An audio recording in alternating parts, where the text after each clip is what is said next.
Sali Berisha sulmoi sërish nga SPAK Altin Dumanin duke I quajtur mercenar të pushtetit që amnistoi ish gjyqtare në përfshirë në dosjen e Suel Qelës.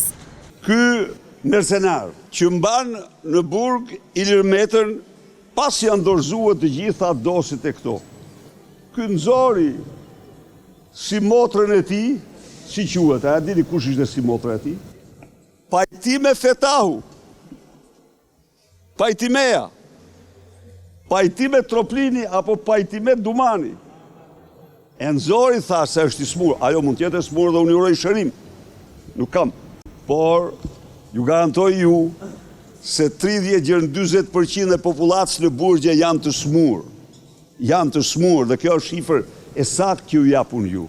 I pyetur nëse e ka preferenca mes kandidatëve që garojnë për kreun e SPAK, Berisha tha se ky mercenar po fsheh dokumenta krimi të kandidaturave që kërkon t'i nxjerr.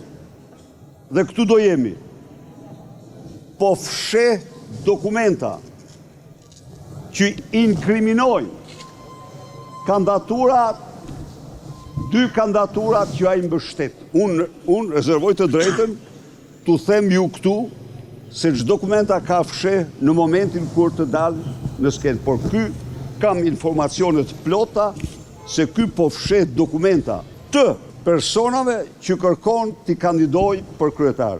Në 13 tetor pritet të zhvillohet seanca gjyqësore për dosjen Partizani, në të cilën është marrë I pandehur Sali Berisha, dhëndri I tij Marber Maltezi, 2 biznesmenët Fatmir Bektashi dhe Xhimi Begeja, si dhe noterja Andja Postina. Ish kryeministri Berisha akuzohet për korrupsion pasiv, ndërsa dhëndri I tij krahas korrupsionit akuzohet edhe për pastrim parash.